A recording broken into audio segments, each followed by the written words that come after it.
Bueno, gracias por estar ahí, gracias por acompañarnos en esta edición de Tribuna. Acuérdate que no solamente estamos en Paraguay TV, también estamos en simultáneo con Radio Nacional de Paraguay AM/FM, la Radio Nacional de Pilar y también San Pedro. Bueno, justamente un tema que importa, que afecta, que interesa a todo el país, tiene que ver con la educación, y este fin de semana se realiza un importante foro sobre la transformación educativa en el Banco Central del Paraguay, y ya nos acompaña el ministro de la Unidad de Gestión, Hugo Cáceres, uno de los integrantes del equipo estratégico de transformación educativa.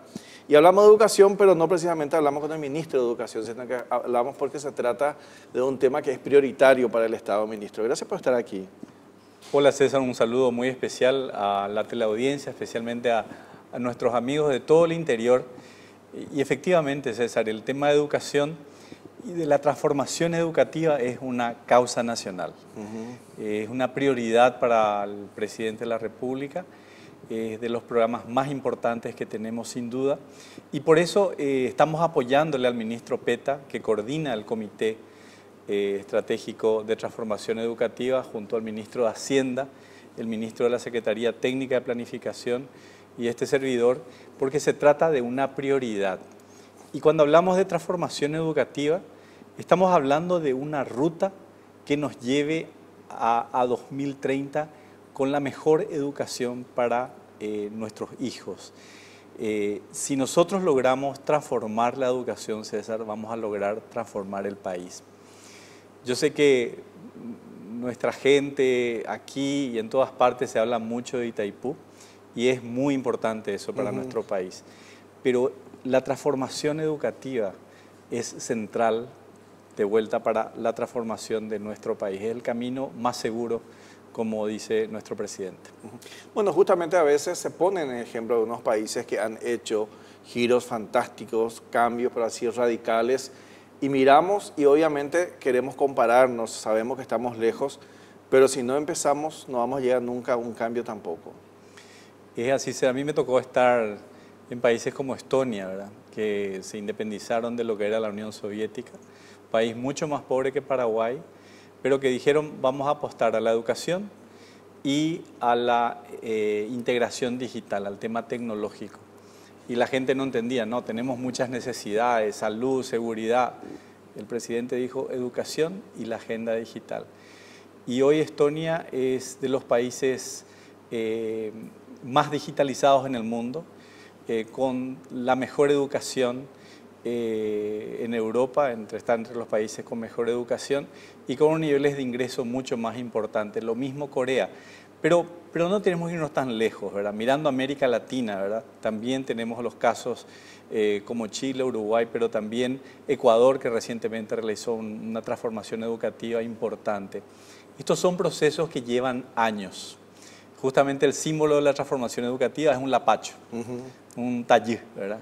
Yo planté un tallí frente a mi casa, César, hace 7 años, y la semana pasada floreció. Primer año. Primer año. Y esto de la transformación educativa es parecido. Nosotros estamos sembrando esto, y sembrando entre todos, ¿verdad?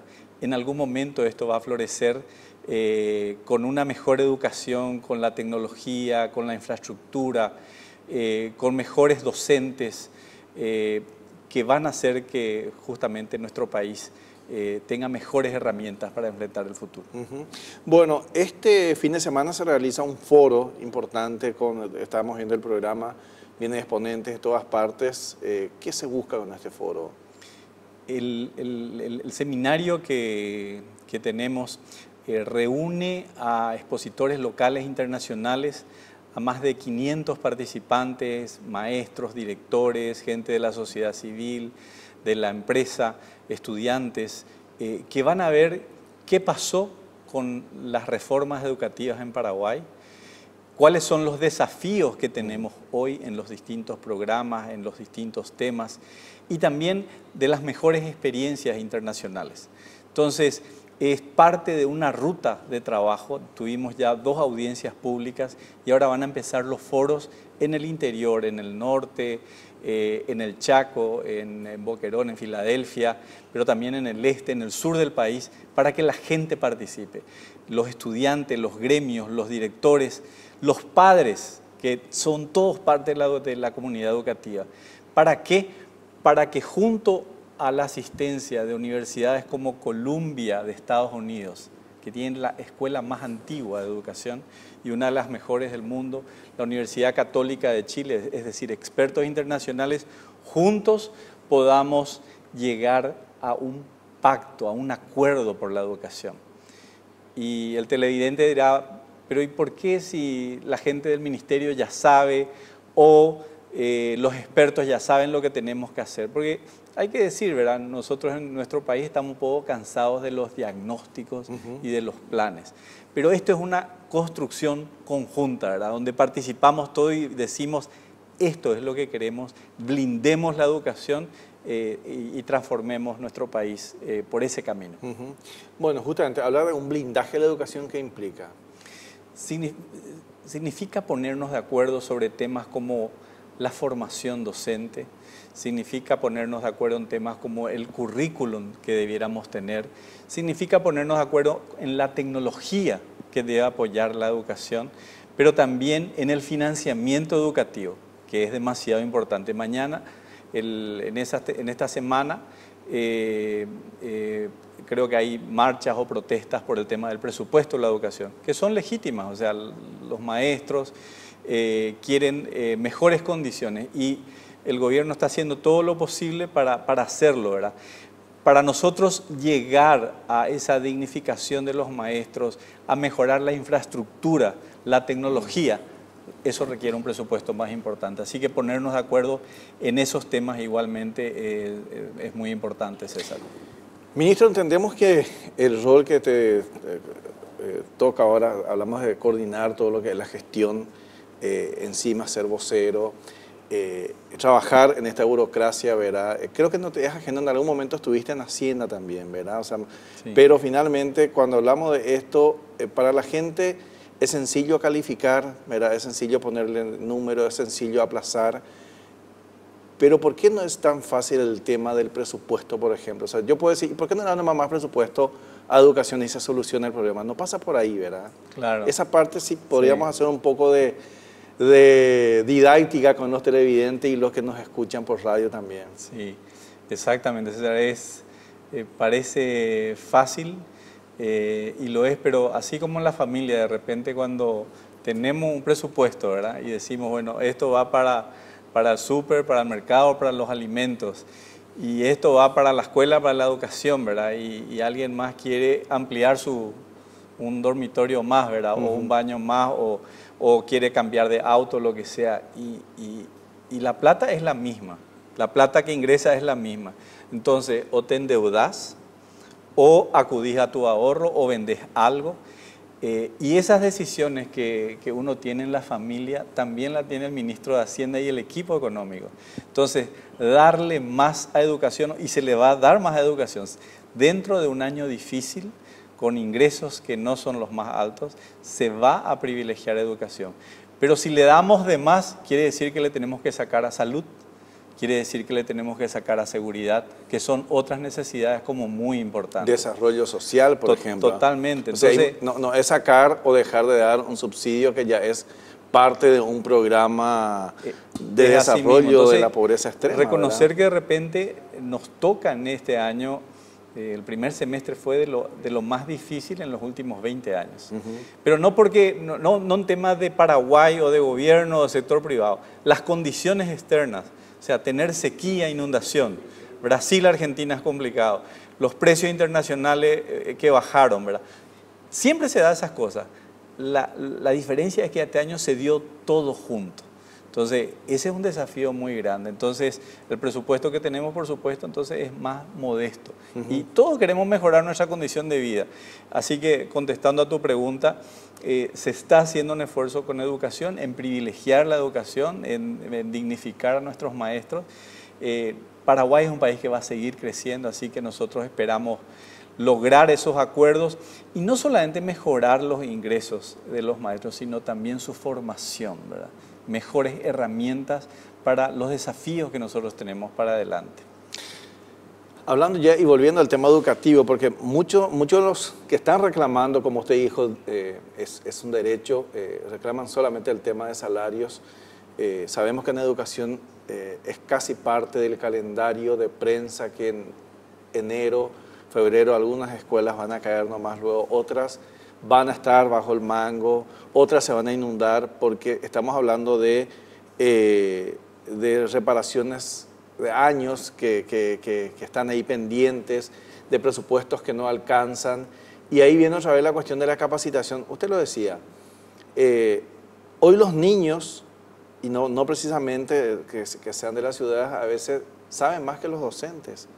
O sea, un niño de 10 años, hay cosas en que le discute al docente porque sabe que el docente, si no está actualizado, está yendo atrás.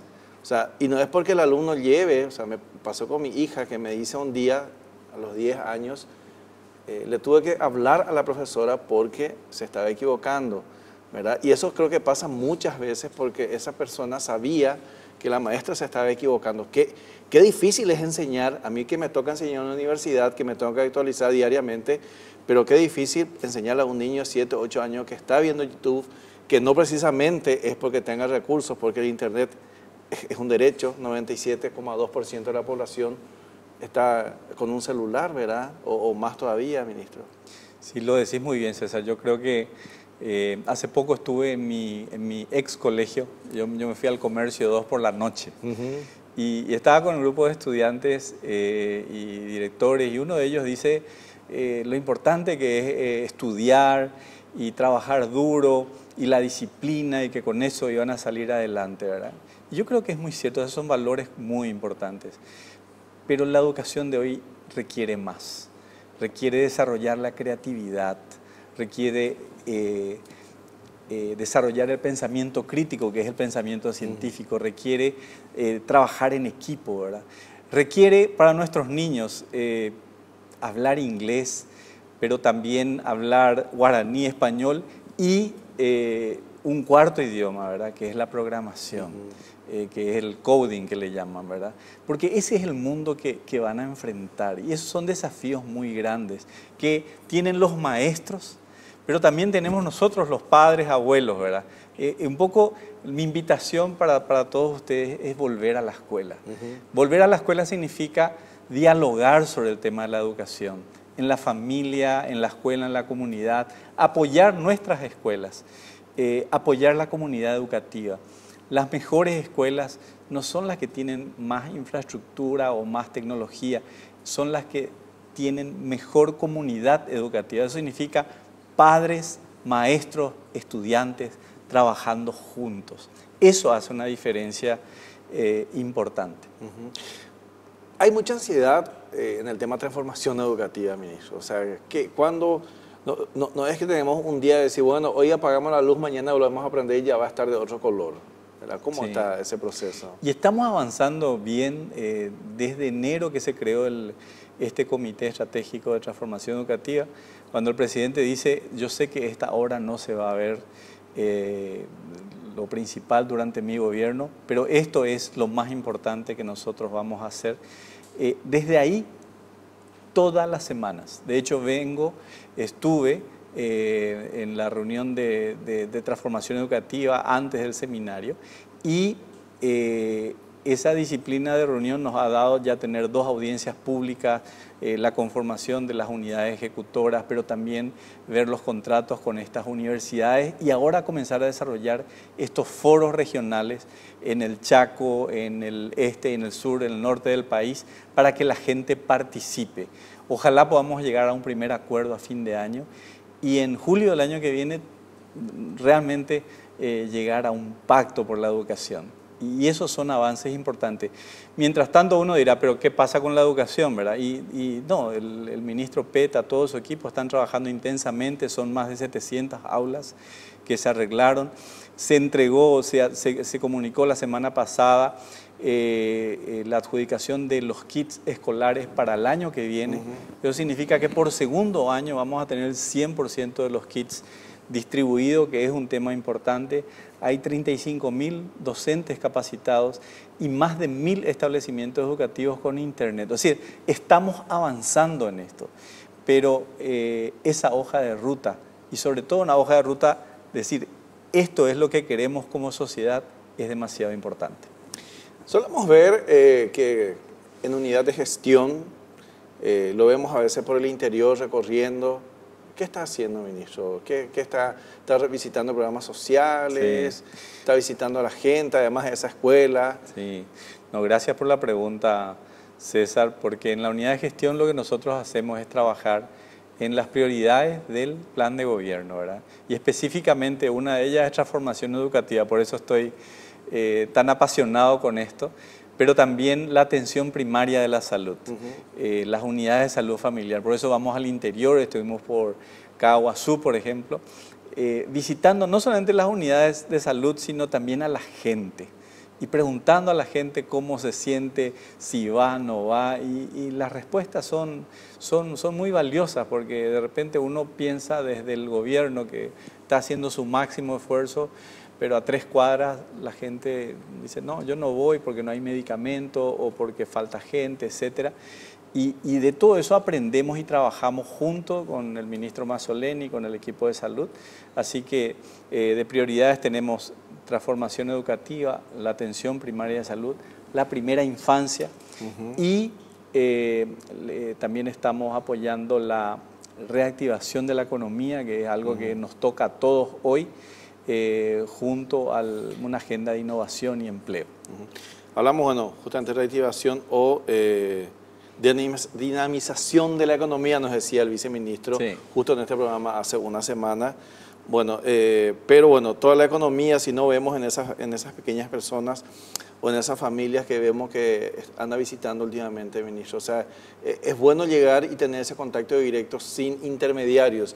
No es lo mismo llegar a una casa que llegar finalmente a un acto, ¿verdad? Que a veces podemos decir que está armado, pero una casa es una casa, ¿verdad? Es así mismo, o sea, yo creo que cada niño, cada familia tiene su historia. Y uno aprende muchísimo estando ahí en el terreno con la gente, y también uno entiende cuál es el sentido de este trabajo, y el sentido de este trabajo es servir a la gente de la mejor forma, ¿verdad? En el tema de la economía estamos con unas acciones que están divididas en 3 ejes: la aceleración de la obra pública, el apoyo a la producción y al comercio, y el tema de la protección social, apoyar justamente a esos sectores que sufren más cuando hay crisis o recesión económica, ¿verdad? Y la buena noticia ahí es que estamos avanzando en esos temas. Creemos que este segundo semestre sin duda que va a estar mejor, y miramos 2020 con más optimismo para que el crecimiento se normalice. Pero conectando, César, con la educación de vuelta, si este año hubiéramos tenido un clima normal, o Argentina y Brasil en mejor condición, o el precio de la soja mejor, seguramente íbamos a crecer 4,5 y la economía iba a estar relativamente bien. Lo que nosotros queremos es crecer al 6 o al 7%, ¿verdad? Y para hacer eso es que necesitamos transformar la educación, la salud, la seguridad social. Esas son las que se llaman reformas de segunda generación. Y eso es lo que necesitamos en Paraguay para crecer más y traer mejor bienestar a nuestra gente.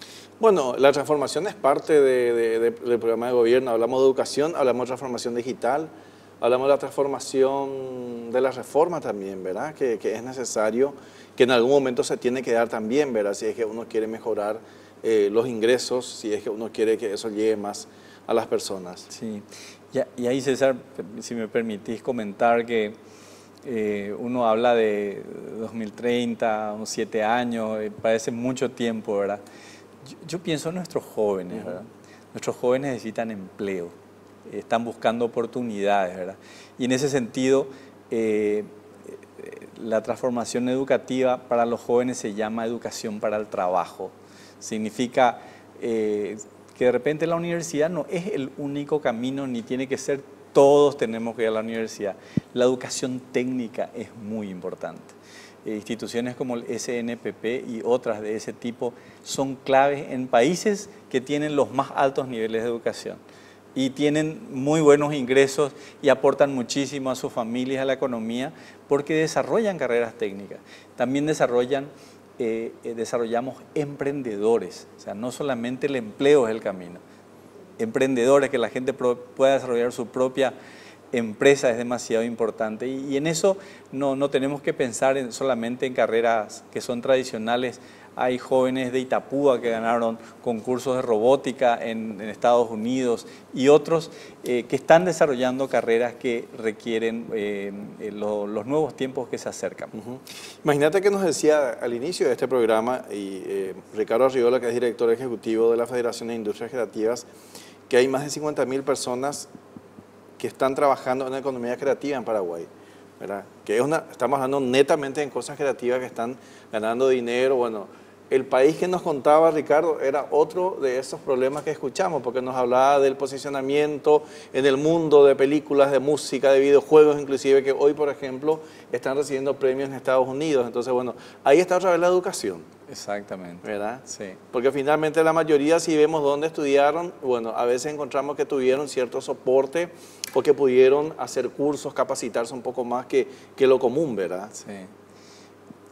Yo tengo un hijo que está terminando la universidad y su primer empleo fue como community manager, ¿verdad?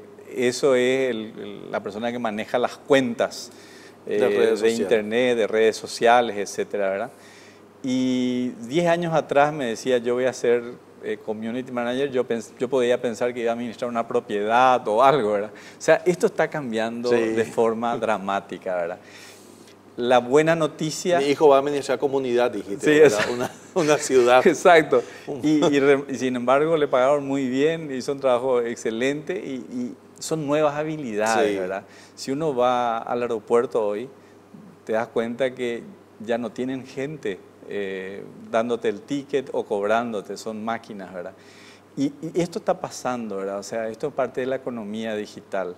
Van a desaparecer algunos empleos, pero van a aparecer otros empleos, pero que requieren otras habilidades. Y ese es el desafío, formar a nuestra gente para esos tiempos, ese tipo de habilidades que necesitamos. Bueno, muchísimas gracias, ministro Hugo Cáceres. Bueno, para los que quieran entonces fin de semana, me imagino que las inscripciones están cerradas, pero algo a través de los medios, a través de las plataformas digitales del Ministerio de Educación van a poder seguir también estos foros, porque tengo entendido que se estarán transmitiendo. Exactamente, por Facebook Live se puede participar. Y si por alguna razón no pueden estar en este seminario, yo les animo muchísimo a dialogar, a debatir, a aportar en la educación. La educación es una causa nacional y les invitamos a todos a sumarse.